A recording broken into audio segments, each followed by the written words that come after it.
जिनेक्स टीकैप में आपका स्वागत है। वीडियो की स्टार्टिंग में हम देखते हैं अपना एमसी उन गुंडों से कहता है, आखिर तुम्हारे पास इतना ज्यादा हिम्मत कैसे आया कि तुम मेरे कंट्री में आके अपने आप को बड़ा देख रहे हो। वो बात सुन के सभी लोग अपने एमसी की तरफ देख रहे होते हैं। वो येलो वाला बंदा कहता है, बच्चे आखिर तुम इतने ऊपर आए कैसे? फिर वो अपने मन में सोच रहा होता है, ये 18th फ्लोर है, आखिर ये बच्चा आया कैसे? फिर हम देखते हैं वो गद्दार कहता है, मिस्टर ये प्लीज मेरी हेल्प करिए। फिर वो टकला कहता है, अच्छा तो तुम हो हुआजिया का मिस्टर ये। फिर वो अपने बंदों को ऑर्डर देके कहता है, जल्दी करो, इस बच्चे का हाथ पैर को काट के उसे मेरे पास लेके आओ, जाओ। ऐसा कहने पर उसके बंदे अपने एमसी की तरफ अटैक करने के लिए आगे बढ़ते हैं। फिर अपना एमसी एक इविल सी हंसी देके कहता है, तुम मरने की इच्छा कर रहे हो। ये बात सुन के वो येलो वाला बंदा एकदम शौक हो जाता है। फिर हम देखते हैं अपना एमसी खिड़की से नीचे उतरता है और फटाक से उनके पीछे आ जाता है और कहता है, आखिर क्या तुम हो यहाँ का बॉस? ये बात सुन के वो टकला अपने मन में सोचता है, आखिर वो मेरे पीछे कब आया? आखिर ये लड़का है कौन? फिर अपना एमसी कहता है, इसे भूल जाओ, एनीवे तुम आज मरने वाले हो। ऐसा कह के वो उस टकले के मुंह को पकड़ लेता है और कहता है, तुम्हें कुछ कहना है मोटे?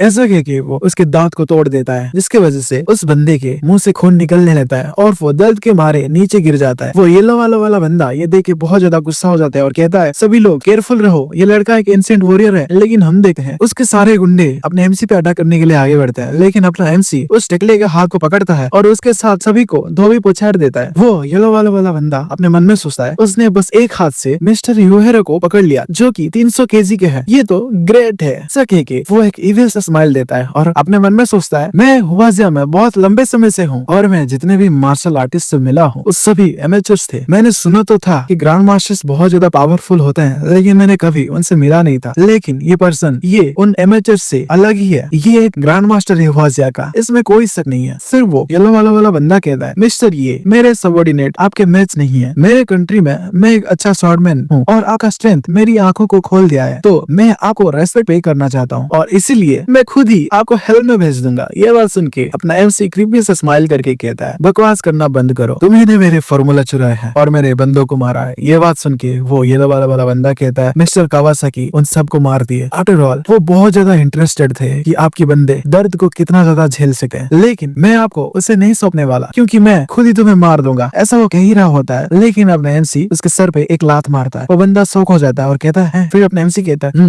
जल्दी करो, मिस्टर कावासाकी को यहाँ पे बुलाओ, वरना मैं तुम्हें फिजिकल सफरिंग के लिमिट तक पहुंचा दूंगा। ये बात सुन के वो येलो वाला बंदा कहता है, हुआजिया के कचरे बंदे, तुमने मेरे पे एक स्नीक अटैक किया जब मैं केयरलेस था, तुम 1 मिनट रुको। लेकिन अपना एमसी अपना हाथ बढ़ाता है उसके तरफ अटैक करने के लिए, तो वो बंदा कहता है, आखिर तुम क्या कर रहे हो? फिर हम देखते हैं अपना एमसी उसके बालों को पकड़ के उसको उठा लेता है। फिर वो बंदा कहता है, रुको, मेरे हेयर्स को मत उखाड़ो, मैं बाहर का आदमी हूँ, मैं फॉरेनर हूँ, तो मैं तुम्हारा गेस्ट हुआ ना। लेकिन अपना एमसी उसके बात को नहीं सुनता और उसके सर से उसके बालों को उखाड़ लेता है। लेकिन हम तभी देखते हैं कोई दरवाजा तोड़ के अंदर आता है और कहता है, यहाँ पे इतना ज्यादा आवाज क्यों हो रहा है? तुमने मेरा स्लीप को डिस्टर्ब कर दिया। वहाँ पे एक मिस्टर खली जितना लंबा आदमी आ गया होता है। फिर वो येलो वाला बंदा कहता है, मिस्टर कावासाकी प्लीज मेरी मदद कीजिए। फिर अब एमसी कहता है, अच्छा तो तुम हो कावासाकी जिसने मेरे आदमियों को मारा? ये बात सुन के वो कावासाकी कहता है, ओह अच्छा तो तुम हो ईचेन? हाँ मैंने तुम्हारे आदमियों को मारा था। बाय द वे मुझे तुम्हें कुछ इंटरेस्टिंग बताना है। फिर अब एमसी कहता है, क्या? तो वो कावासाकी कहता है, एक्चुअली मैं उन लोगों को मारने से पहले मैं उनसे बात करना चाहता था, लेकिन स्ट्रेंजली किसी ने भी मुझे तुम्हारे बारे में नहीं बताया और इसीलिए मुझे गुस्सा आया और मैं उनकी बोन्स को धीरे धीरे तोड़ने लगा। अनफॉर्चुनेटली कोई भी इसको सह नहीं पाया, लेकिन फिर भी उन्होंने मुझे तुम्हारे बारे में नहीं बताया। उन्होंने तुम्हें मरते दम तक रोटेट किया। मैंने एक्सपेक्ट नहीं किया था कि तुम खुद ही यहाँ पे आ जाओगे। वो तुम्हारे वजह से मारे गए। ऐसा कह के वो हंसने लगता है। ये बात सुन के अपना एमसी उस बंदे के बालों को नीचे गिराता है। फिर वो येलो वाला बंदा अपने मन में सोच रहा होता है, ग्रेट, मिस्टर कावासाकी यहाँ पे आ गए हैं तो वो जरूर इस बंदे को मार देंगे। मिस्टर कावासाकी एक जियांट है जिनका हाइट 7.9 फीट है, उनके पास बहुत ज्यादा स्ट्रेंथ है और उनका स्पीड एक्सट्रीमली हाई है, तो वो बंदा इसके साथ मैच नहीं कर पाएगा। इस बंदे को वो चीर फाड़ देंगे अपने ब्रूटल स्ट्रेंथ के साथ। वो एक किलिंग मशीन है। हमारे मार्शल आर्ट्स इंपीरियल क्लब में मिस्टर किटानो के अलावा कोई भी बंदा इसको सप्रेस नहीं कर पाता। लेकिन हम देखते हैं अपना एमसी अपने घुटने से उसके मुंह पे मार देता है और कहता है, तुम्हें लोगों को टॉर्चर करना पसंद है ना? वो चीज देखे वो येलो वाला बंदा एकदम शॉक में होता है। फिर अपना एमसी कहता है, मैं तुम्हारे हड्डियों को तोड़ दूंगा इंच बाय इंच, डिस्गस्टिंग फॉरेनियर्स। फिर हम देखते हैं वो बंदा नीचे गिरा होता है। फिर अपना एमसी कहता है, हे उठ जाओ, मुझे भी सडनली कुछ चीज फोल्ड करने का मन कर रहा है। फिर हम देखते हैं वहाँ पे खून के छींटे। अपना एमसी बहुत ज्यादा इविल तरीके से उसको मारते हुए कहता है, आहा तुम तो मेरे सोच से भी ज्यादा टफ हो, तो मैं तुम्हारे साथ और भी थोड़ा सा फन करूंगा। ऐसा कह के वो उस बंदे को बहुत ज्यादा बुरी तरीके से मारने लगता है। ये बात वो येलो वाला बंदा देख के सोच रहा होता है, आखिर ये कैसे पॉसिबल है? मिस्टर कावासाकी इसके साथ तो फाइट बैक भी नहीं कर पा रहे। फिर वो अपने एमसी से कहता है आखिर तुम हो कौन। फिर हम देखते हैं अपना एमसी अपना हाथ बढ़ा के उसके गले को पकड़ लेता है और कहता है अभी तुम्हारी बारी। तो वो येलो वाला बंदा कहता है वेट, ये सब एक बड़ी मिसअंडरस्टैंडिंग है, ये सब तुम्हारे लिए टेस्ट है। मैंने तुम्हारे लिए जितना भी नुकसान किया है मैं उन सब के लिए तुम्हें कॉम्पनसेशन दे दूंगा। हमारे martial arts imperial club powerful लोगों को ढूंढ रहा है हुआजिया में ताकि वो हमारे साथ कोऑपरेट कर सके और ऑब्वियसली तुम एक पावरफुल पर्सन हो मिस्टर ये। फिर अपना एमसी उसकी बात सुन के कहता है क्या तुम मुझे कॉम्पनसेशन दे दोगे। ये बात सुन के वो बंदा कहता है हाँ मैं डेफिनेटली तुमको सेटिस्फाई कर दूंगा। लेकिन अपना एमसी अपना क्यूआई को रिलीज करता है। वो बात देखे वो बंदा कहता है रुको। फिर अपना एमसी कहता है तो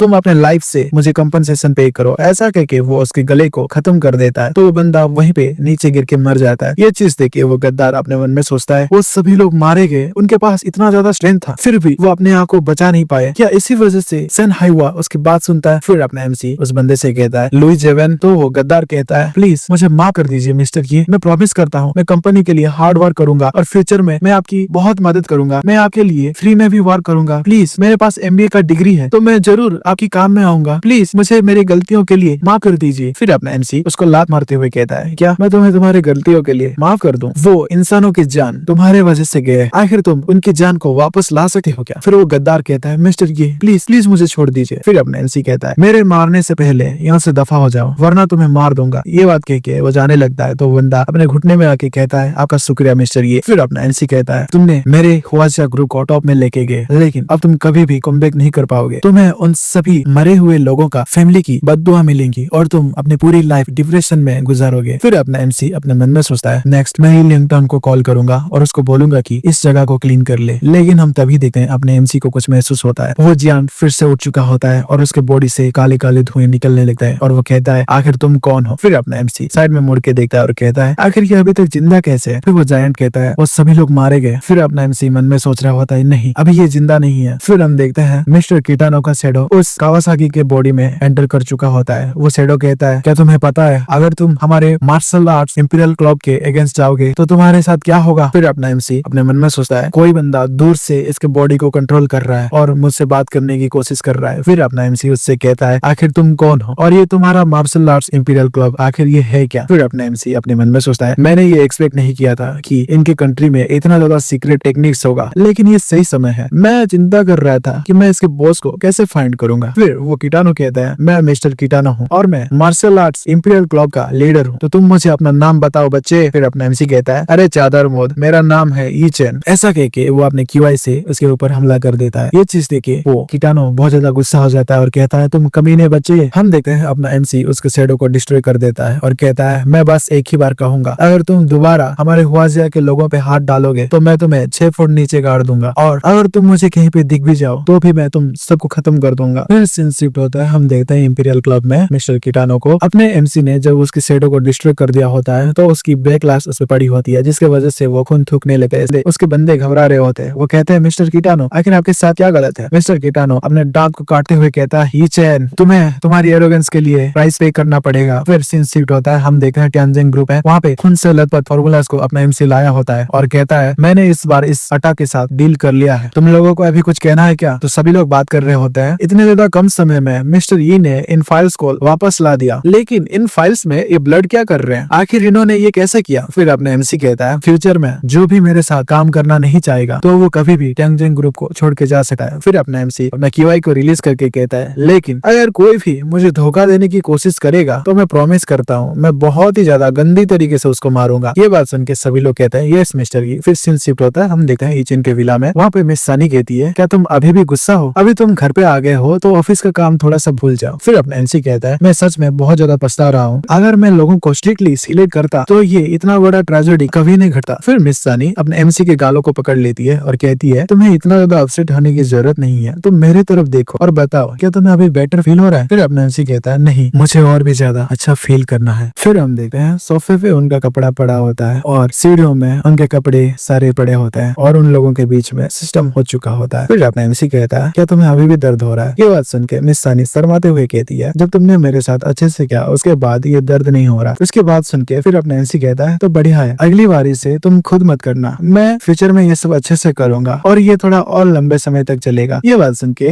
मिस सानी अपनी मुंह को फुला लेती है और कहती है नहीं मैं डोमिनेट करना चाहूंगी। फिर अपने एमसी कहता है ठीक है जैसा तुमको ठीक लगे। फिर मिस सानी कहती है ईचेन, मैं तुम्हें एक सीक्रेट बताती हूँ, लेकिन मेरे सीक्रेट बताने के बाद तुम्हें भी एक सीक्रेट बताना पड़ेगा, ठीक है? फिर अपने एनसी कहता है ठीक है। तो मिस सानी कहती है एक्चुअली मैं तुम्हें 5 साल पहले से ही पसंद करती हूँ और मैं तुम्हें वापस आके बहुत ज्यादा खुश हूँ और मैंने तुम्हें बहुत ज्यादा मिस किया। फिर अपने एनसी कहता है मैं भी तुम्हें बहुत ज्यादा मिस करता हूँ। ऐसा कह के वो अपने सीने में मिस सानी की सर को रख लेता है और फिर मिस सानी कहती है 5 साल पहले जो तुम्हारे फैमिली के साथ हुआ था मैंने वो सब सुना और मैं बहुत ज्यादा गुस्सा थी, लेकिन मैं कुछ भी नहीं कर सकी क्योंकि मैं बहुत ज्यादा वीक थी। अभी भी मैं वीक ही हूँ, मैं बस होल्ड भी कर सकी हूँ और मैं तुम्हारे लिए खाना बनाना चाहती हूँ। हाँ, मैं खाना बनाने में इतना अच्छी नहीं हूँ, लेकिन मुझे ये पसंद है और मैं तुम्हारे साथ और भी रहना चाहती हूँ और इसलिए मैं तुम्हारी पहली औरत बनना चाहती हूँ ताकि तुम अपनी जिंदगी भर तक मुझे याद रख पाओ। फिर अपने एमसी कहता है तुम्हें चिंता करने की जरूरत नहीं है, तुम्हारे अलावा इस जगह को कोई भी नहीं लगा, तुम हमेशा मेरे दिल में हो। ऐसा कहके वो उसको हक कर लेता है। फिर मिस सानी कहती है ये मेरी बारी है, तो बताओ तुम्हारा कोई सीक्रेट। फिर वो कहती है मुझे सडनली रियलाइज हुआ कि एक से काफी नहीं है, मुझे तुम्हारे बहुत सारे सीक्रेट्स जानने हैं, लेकिन मैं कौन सा सीक्रेट के बारे में पूछूं ये मुझे समझ नहीं आ रहा है, तो अभी के लिए तुम मुझे बस एक ही सीक्रेट बताओ। फिर अपना एनसी कहता है ठीक है, मैं तुम्हें 5 साल पहले क्या क्या हुआ था उसके बारे में बताता हूँ। मैं 5 साल पहले तालाब में गिर गया था और एक बुढ़े आदमी के द्वारा बचाया गया था और वो मुझे कुनलुन माउंटेन में लेके गए। ये जगह माउंटेन रेंज का बहुत ज्यादा डीप में है और वहाँ पे बहुत ज्यादा स्ट्रॉन्ग आदमी रहते थे, उनके पास बहुत ज्यादा जादुई स्पेल्स था और उनके लिए लो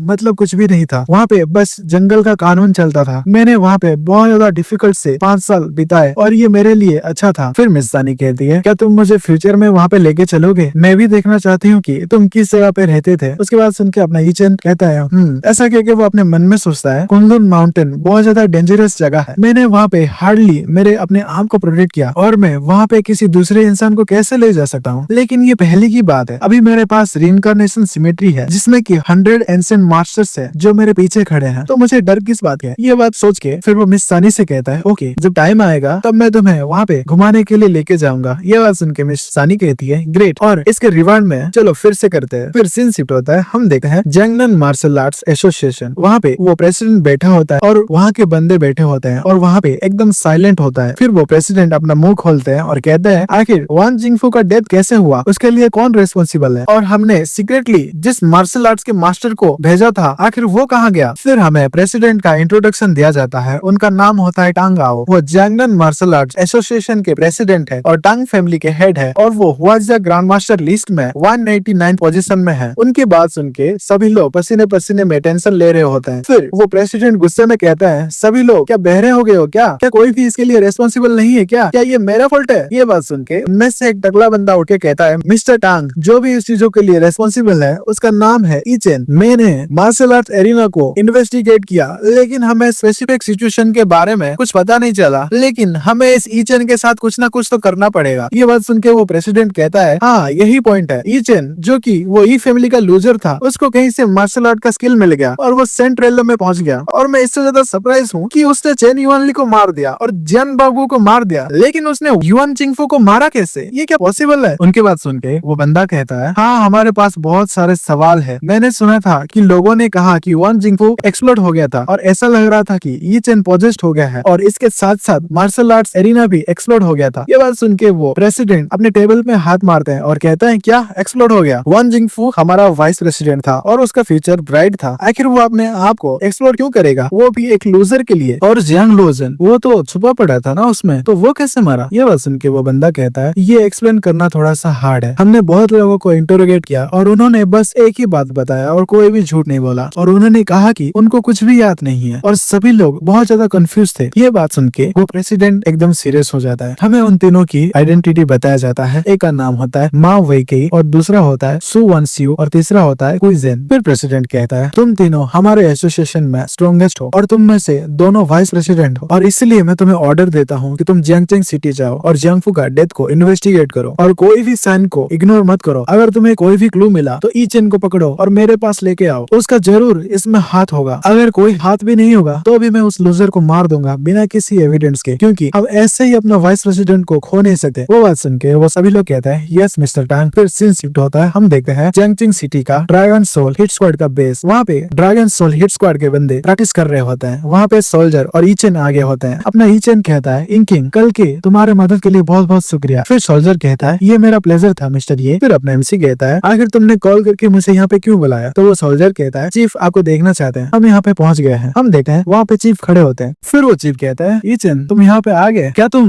मेरे पे एक फेवर कर सकते हो और क्या तुम ये बन सकते हो? फिर अपना एमसी कहता है नहीं ये इम्पॉसिबल है। ये बात सुन के वो चीफ कहता है पहले मेरी बात सुन तो लो, मैं तुम्हें ज्वाइन होने के लिए नहीं बोल रहा, मैं बस ये कह रहा हूँ कि तुम हमारे ड्रैगन सोल हिट स्क्वाड के एक चीफ ड्रिल इंस्ट्रक्टर बन जाओ। फिर ईचन कहता है क्या मैं इस ड्रैगन सोल हिट स्क्वाड का बनूं? फिर ये बात सुन के वो चीफ कहते हैं नहीं, हमारे हुआजिया में एक मिस्टीरियस फोर्स है जिसका कोड नेम ड्रैगन सोल है और इंकिंग का ड्रैगन सोल हिट स्क्वाड इसका बस एक ब्रांच है। और रही बात ड्रैगन सोल का, वो बस हुआजिया का नंबर 1 चीफ का ही ऑर्डर लेते हैं। वो हमारे होमलैंड के प्रॉब्लम को डील करने के लिए अपने मरते दम तक कोशिश करेंगे और हुआजिया के सारे स्पेशल प्रॉब्लम्स को वो डील करेंगे। ये बात सुन के अपना एमसी कहता है क्या तुम श्योर हो कि तुम मुझे चाहते हो? मैं तो एक आउटसाइडर हूँ, ये तो बहुत ज्यादा इंपॉर्टेंट फोर्स है, क्या मेरा इन्हें ट्रेन करना सही रहेगा? ये बात सुन के वो चीफ कहते हैं ऑफ कोर्स मैं ये कंफर्म कर सकता हूँ कि हुआजिया में तुमसे ज्यादा पावरफुल कोई भी बंदा नहीं है और मैं ये भी बात जानता हूँ कि तुम्हें एक जगह पे रहना पसंद नहीं है, तो तुम्हें जब भी फ्री टाइम मिलेगा तुम यहाँ पे आके उनको ट्रेन कर सकते हो और जब तक तुम इसे एग्री करते हो मैं तुम्हें गारंटी देता हूँ कि तुम्हारे अराउंड सभी लोग हुआजिया के मिलिट्री के द्वारा प्रोटेक्ट किए जाएंगे। फिर अपने एमसी कहता है अच्छा तो वो कितने हद तक वो प्रोटेक्ट कर सकते हैं? फिर वो वाइस प्रेसिडेंट कहता है फॉर एग्जाम्पल हम लोग मिस सानी और शाहरुखी के पीछे स्नाइपर्स भेजेंगे जो कि छुप के उन लोगों को प्रोटेक्ट करेंगे, अगर वो लोग डेंजर में पड़ेंगे तो स्नाइपर्स एनिमी को मार देंगे और ऑफ कोर्स ये बस उसका पार्ट है और हम कुछ मास्टर्स को उनके आसपास रहने के लिए भी भेज देंगे, अगर कुछ भी गलत मूवमेंट हुआ तो वो सीधे ड्रैगन सोल को रिपोर्ट कर देंगे और इस तरीके से dragon soul hit squad time पे रिएक्ट कर सकेंगे और ये बात हम तुम्हें भी नोटिफाई कर देंगे। फिर अपने एमसी कहता है ये सब फायदे तो बस इंपॉर्टेंट लीडर को मिलते हैं, ऑल्दो मैं ये एक्सपेक्ट नहीं करता कि वो लोग पावरफुल ग्रैंड मास्टर के साथ डील करेंगे, लेकिन ये इतने तो मुझे मदद कर ही सकते हैं ताकि मुझे कुछ समय मिल जाएगा। फिर वो चीफ कहते हैं अगर मैं फ्रैंक होके बताऊं तो तुमने इन दिनों बहुत सारे एनिमीज बनाए हैं इस जंगनन प्रोविंस में, जैसे कि Jiangnan martial art association, Qin family, martial arts imperial club and बहुत सारे लोग जो कि अंधेरे में छुपे पड़े हैं। मे बी वो लोग तुम्हारे लिए कोई थ्रेट नहीं है, लेकिन वो चीज मिस सिया और मिस सन पे लागू नहीं होता, तुम हमेशा उनके साथ में नहीं रह सके। ये बात सुन के अपना एमसी सोचने लगता है, फिर कहता है आखिर चीफ ड्रिल इंस्ट्रक्टर करता क्या है? फिर वो चीफ कहता है मैं ये तुम्हारे ऊपर छोड़ रहा हूँ, चाहे तुम कोई भी चीज इस्तेमाल करो लेकिन तुम्हें उनको स्ट्रॉन्ग करना पड़ेगा, अगर वो स्ट्रॉन्ग हो गए तो हुआजिया भी स्ट्रॉन्ग हो जाएगा। फिर अपने एमसी कहता है ठीक है, जबकि तुम मेरे पे ट्रस्ट कर रहे हो तो मैं भी वादा करता हूँ कि मैं जब भी उन लोगों को ट्रेनिंग करने के लिए आऊंगा तब वो लोग अगले बैटल फील्ड में 10 और आदमियों को मारेंगे। ये बात सुन के चीफ एकदम शॉक हो जाते हैं और कहते हैं क्या क्या वो बड़ी बड़ी बातें कर रहा है ना, क्या वो सच में इन लोगों को स्ट्रॉन्ग बना देगा? फिर अपने एमसी कहता है गाइस तुम लोगों ने सुन ही लिया होगा कि मिस्टर लोजियो ने क्या कहा है, तो आज से मैं तुम्हारा चीफ ड्रिल इंस्ट्रक्टर बनूंगा। तो सभी लोग गुस्से में अपने मन में बात कर रहे होता है तुमने बस कनेक्शन का इस्तेमाल किया और हमारा ड्रिल इंस्ट्रक्टर बन गए। फिर एक बंदा मन में सोचना होता है आखिर ये बंदा है कौन, आखिर हमारे चीफ इसको बेग क्यों कर रहे हैं हमारे हेल्प करने के लिए, क्या ये क्वालिफाई है भी? हमारे पास फायर आर्म्स है और हम एंसेंट वॉरियर्स भी है, तो ये बंदा कर क्या सकता है? तभी उनमें से एक बंदा कहता है चीफ मैं कन्विंस नहीं हूँ। फिर उसके बाद सुन के सभी लोग कहने लगते हैं हाँ मैं भी कन्विंस नहीं हूँ, आखिर ये बंदा हमारा चीफ ड्रिल इंस्ट्रक्टर कैसे बन सकता है, हम इस तरह के एक छोटे बच्चे पे कैसे ट्रस्ट कर सकते हैं? फिर अपना एमसी हाथ मलते हुए कहता है जबकि तुम मुझे एक्सेप्ट नहीं कर रहे हो तो मेरे साथ फाइट करके देख लो, चाहे तो तुम मेरे साथ इकट्ठे भी फाइट कर सकते हो। ये बात सुन के वो सभी लोग बात करने लगते हैं कि बंदा कितना ज्यादा एरोगेंट है, ये इतना ज्यादा एरोगेंट कैसे हो सकता है, लेकिन हम सेमलेस नहीं हो सके, अगर हम इसको एक साथ बुली करेंगे तो ये बहुत ज्यादा शर्मनाक होगा। फिर चीफ कहता है इसके पास जरूर कुछ होगा तभी ये इतना कॉन्फिडेंस से बोल रहा है, तुम लोग ऑल आउट जा सकते हो और इसे माइंड मत करना, अगर तुम इसको हरा देते हो तो मैं अभी ही इसको लात मार के भगा दूंगा। ये बात सुन के उनमें से एक बंदा कहता है अगर हम इसके साथ सभी मिलकर फाइट करें तो हम ड्रैगन सोल को डिसएग्री कर रहे हैं, इसीलिए मैं अकेले ही जाके इसको हरा दूंगा। ऐसा कह के वो अपने एमसी पे एक लात मारता है। फिर अपने एमसी कहता है अगर बात ऐसे ही है तो मैं तुम्हें एक लेसन सिखाऊंगा और कहता है तुम्हारे अपने सारे क्यूआई को अपने पैरों में इकट्ठा करो और मोमेंटम को बिल्ड करो और अपने एनर्जी को सेंटर में रखो और यही है स्ट्रेंथ से फाइट करने का सही तरीका। ऐसा कह के वो उसके लात पे अपना लात मार देता है जिसकी वजह से वहाँ पे धुआं उठने लगता है। वो बंदा अपने मन में सोच रहा होता है ओ माय गॉड आखिर ये कितना ज्यादा पावरफुल है, इसका क्यूआई एकदम खतरनाक है, ये तो इम्पॉसिबल है, मैं इसको रेजिस्ट नहीं कर सकता। फिर वो बंदा दूर जाके गिरता है, सभी लोग देखे शॉक हो जाते हैं और कहते हैं होली शिट ये बंदा तो इसको डिफेंड भी नहीं कर पाया, जबकि गुटा ऐसा ही अपने किक में सबसे ज्यादा बेस्ट है, ये तो बहुत ज्यादा स्ट्रॉन्ग है। फिर अपने एमसी कहता है तुम्हारा बस इतना स्ट्रेंथ है, अगर तुम सबका बस इतना स्ट्रेंथ है तो तुम सभी लोग एक साथ मेरे साथ फाइट कर सकते हो, अगर तुम्हें अपने ड्रैगन सोल का इज्जत बचानी है तो चाहे तुम्हें कुछ भी करना पड़े तुम करो, लेकिन मुझे हरा के दिखाओ। ये बात सुन के सभी लोग बहुत ज्यादा गुस्सा हो जाते हैं और कहते हैं बास्टर्ड तुम बहुत ज्यादा कर रहे हो, मैं तुम्हें हवा में मार मार के फेंकूंगा, अब हम दिखाएंगे कि हम क्या कर सकते हैं। ऐसे कह के वो अपने एमसी पे अटैक करने के लिए आगे बढ़ता है। फिर अपने एमसी अपने फाइटिंग पोज ले लेता है और कहता है वेल तुम्हारे पास फाइटिंग का विल तो है तो चलो मैं तुम्हें कुछ दिखाता हूँ। ऐसा कह के वो अपना मुक्का रेडी करके अपना हेवनली इविल फिस्ट को मार मार देता है, जिसके वजह से सभी लोग दूर हवा में गिरते हुए जाते हैं। फिर अब नैन्सी कहता है, लगता है कि मैं इस फाइट का विनर हूँ। सभी लोग हवा से नीचे धड़ाम से नीचे गिरने लेते हैं। फिर अब नैन्सी कहता है, तो बताओ क्या तुम अभी कन्विंस हो गए हो? तो वो बंदे कह रहे होते हैं, डैम, इसने तो हम सभी को डिफीट कर दिया। आखिर इस दुनिया में इतना ज्यादा स्ट्रॉन्ग लड़का कैसे हो सकता है? मैं ये एडमिट करता हूँ कि तुम स्ट्रॉन्ग हो। फिर अब नैन्सी कहता है, आखिर तुम क्या कहते हो? तो वो बंदा उठ जाता है और कहता है, मैं गुड आईसी, आज से मैं ये मानता हूँ कि आप ही मेरे चीफ ड्रिल इंस्ट्रक्टर हो। फिर सभी लोग उसको देख के हैरान हो जाते हैं और कहते हैं, यस सर, आई एम फान चाओ, और मैं हूँ ली हूँ, और मैं हूँ झंग युएन, और मैं हूँ झेन आइकुन। फिर अपना एमसी अपने मन में सोचता है, हाँ ये लोग सच में टैलेंटेड वॉरियर्स है, तो ये मेरे लिए इजी रहेगा इनको स्ट्रॉन्गर बनाना। हाँ, इससे मुझे याद आया, क्या तुम मेरे से हेवनली इविल फिस्ट सीखना चाहोगे? अगर तुम सीखना चाहोगे तो मैं तुम्हें सिखा दूंगा। ये बात सुन के सभी लोग हैरान हो जाते हैं और कहते हैं, रियली, हम ऑफ कोर्स ये सीखना चाहते हैं। हम लोग आप ही की तरह एक बार में 10 लोगों के साथ फाइट करना चाहते हैं। फिर अपने एमसी कहता है, ठीक है, तुम्हें चिंता करने की जरूरत नहीं है, मैं तुम्हें 2 ट्रिक सिखाता हूँ फर्स्ट, और उससे तुम्हारा एक्चुअल कॉम्बैट एबिलिटी बहुत ज्यादा नेक्स्ट लेवल में चला जाएगा। फिर अपने एमसी अपने मन में सोचता है, अगर मुझे इन लोगों का सपोर्ट मिल गया तो मेरा पावर स्ट्रक्चर कंप्लीट हो जाएगा। किंग के द्वारा कंट्रोल किया जाने वाला अंडरग्राउंड फोर्स मेरे लिए छुके काम करेगा, और टैंगजिंग ग्रुप मुझे केस प्रोवाइड करेगा, और dragon soul hit squad military control करता है, तो मुझे उनका भी सपोर्ट मिल जाएगा। तो मैं ऑलमोस्ट सभी सिचुएशन को हैंडल कर सकता हूँ, और इस तरीके से मैं मेरे आसपास के लोगों को प्रोटेक्ट कर पाऊंगा, और मैं उस कैपिटल के मिस्टर लूम के साथ कम्पीट करूंगा जिसने मेरे साथ अन्याय किया है और मेरा सब कुछ ले लिया है। इलिंगटियन मिस्टर लूम को इन्वेस्टिगेट करने में मेरी मदद किया, लेकिन उसको किसी फोर्स ने बीच में ही रोक लिया। इवन मिस्टर लेसुए को भी मिस्टर लूम के बारे में कुछ भी नहीं पता, और कैपिटल में बहुत ज्यादा मिस्ट्रेस मार्शल आर्ट फैमिलीज है, और नोबलमैन को भी उन लोगों को रेस्पेक्ट देना पड़ता है, क्योंकि वो सभी फैमिली ख्वाजा के टॉप में रहते हैं, और मुझे उनसे लड़ने के लिए मुझे मेरा पूरा स्ट्रेंथ को गैदर करना पड़ेगा, और उसके साथ साथ मुझे उनको अपने घुटने में लाना पड़ेगा। फिर सीन शिफ्ट होता है, हम देखते हैं मार्शल आर्ट्स एरिना में वो तीनों आगे होते हैं। हम देखते हैं वो जगह एकदम तबाह हो गया होता है, वो सभी को वो तीनों देख रहे होते हैं। उनमें से वो आधा टकला वाला बंदा कहता है, मुझे नहीं लगता कि वान जिंगफू ने इस मार्शल आर्ट्स एरिना को तबाह किया है। तो उनमें से वो व्हाइट ड्रेस वाला बंदा कहता है, ये ग्राउंड अंदर से तोड़ा गया है, वो भी एक्सट्रीमली स्ट्रॉन्ग फोर्स के साथ, और मुझे ये इमेजिन करने के लिए हार्ड हो रहा है कि ये कौन सा एंशिएंट वॉरियर है जो कि ऐसा कर सकता है। क्या ऐसा हो सकता है कि यहाँ पे कोई पावरफुल आदमी है इस जैंगजिंग सिटी में जिसके बारे में हम नहीं जानते? फिर दूसरा बंदा कहता है, नहीं ऐसा नहीं हो सकता। क्या यहाँ पे कोई कल्टीवेटर हो सकता है कि जिसने ये सब किया हो? लेकिन कल्टीवेटर्स ये तो लेजेंड है, ये तो बस किस्से कहानियां हैं। फिर और एक बंदा कहता है, मैं ये श्योर नहीं हूँ, लेकिन ये कल्टीवेटर नहीं हो सकता। फिर वो सफेद कपड़े वाला बंदा कहता है, एचएन इन 5 सालों में बहुत ज्यादा लकी है, इसलिए वो इन ग्रैंड मास्टर को मार पाया। फिर और एक बंदा कहता है, इस मैटर में बहुत ज्यादा डाउट है, और मिस्टर टैंग ने हमें ऑर्डर दिया है कि अगर हमें कोई भी क्लू ना मिले तो हम ईचेन को पकड़ लेंगे और उसी को अकाउंटेबल बना देंगे। तो चलो उसी से शुरुआत करते हैं। फिर सीन शिफ्ट होता है, हम देखते हैं ईचेन के घर पे, वहाँ पे बहुत सारे अच्छे खाने रखे हुए होते हैं। फिर अपना एमसी कहता है, मैंने ये एक्सपेक्ट नहीं किया था कि तुम्हारे जैसे एक लेडी इतना ज्यादा अच्छा खाना बना पाएगी। फिर मिस सानी कहती है, मैंने अभी ये पहली बार देखा है कि शाहरुख ने खाना बनाया। फिर शाहरुख कहती है, ठीक है, तुम मुझे और भी ज्यादा कॉम्प्लीमेंट दे सको, मैं मेरे ग्रैंड मदर से इन दिनों कुकिंग सीख रही हूँ। फिर अब नैन्सी कहता है, हाँ ये अच्छा